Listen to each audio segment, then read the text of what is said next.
Summer na naman mga kagala, kaya oras na ulit para tayo ay maghanap ng masarap na halo-halo. Kaya naman, pasado alas 5 na ng hapon na makaisip kaming lumabas sa sentro ng Barangay GRS upang maghanap ng masarap na matitikman.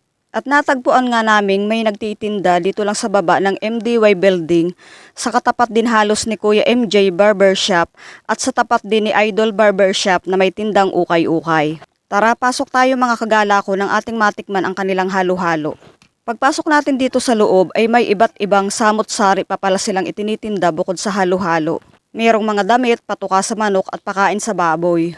At ito na nga ang pinaka-front nila, ang kanilang masarap na halo-halo. At sa halagang 70 pesos ay buya-buya ka na. Ang laki pala mga kagala. Dati ko na talaga itong nakikita kapag dumadaan ako dito. Sabi ko minsan ay dadaanan ko. Pero ngayon ko nga lang siya natambayan dahil nga inaya ko rin yung mga pamangkin ko. Kasi naakuan ko sila na kami ay maghahalo-halo ngayong hapon. Meron din sila ditong siomay at siopaw. Yung siomay halagang 5 pesos at ang siopaw ay 10 pesos. Meron din naman silang ini-o-offer sa halagang 60 pesos. Pero itong 70 pesos, grabe, ang laki pala. Good for two na ito mga kagala ko.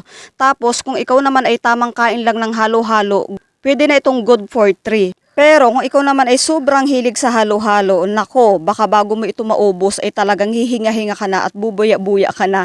Dahil sa laki, sa taas at sa sobrang dami ng laman. Hello nga po pala sa may-ari nito na si Ate Nini Gamier Panton. Ayan, may kasabay kami sa pagkain, si Aris. Kanina pa rin siya nakatambay dito kasi umu-order nga din siya. At sulit naman ngayong aming pag-order kasi talagang nai-enjoy ng mga bata. Halos hindi pa nga sa amin na ibibigay, talaga namang mayat maya na ang tanong kung asa na daw ang halo-halo nila. Ganyan kasi sila mga kagala kapag may nagustuhang pagkain at kapag inaya mo siya ay alisto yan. Kaya nga may kasabihan tayo, 'di ba? Wag na wag kang mangangako sa isang bata kung hindi mo kayang tuparin. Pero nakakatuwa naman nun mga kagala kung nakikita mo naman talagang nag-i-enjoy sila sa kanilang kinakain. Tingnan nyo naman si Bibi sarap na sarap. At ang baso halos ayaw na nilang bitiwan. Kaya naman ang ginawa namin ni Di para na lang kaming bodyguard na nakabantay sa kanila. Hinihintay na lang namin kung anong hindi nila maubos at yun na lang ang kakainin namin.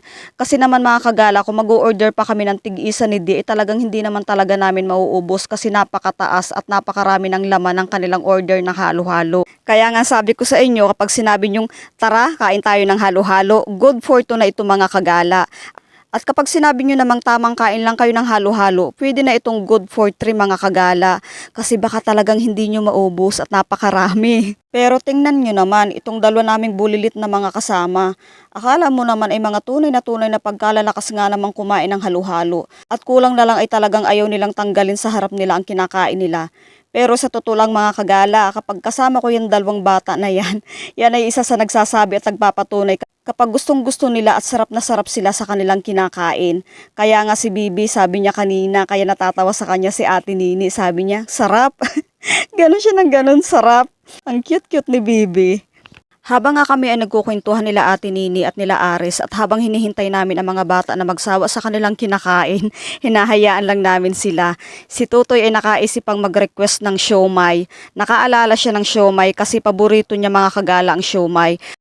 Kaya naman kapag kami ay lumalabas ng ganito ay hinahayaan na lang namin sila na kapag sila ay humihiling ay pinagbibigyan namin kasi hindi naman sila mga batang maluluho, talagang minsan-minsan lang silang humingi.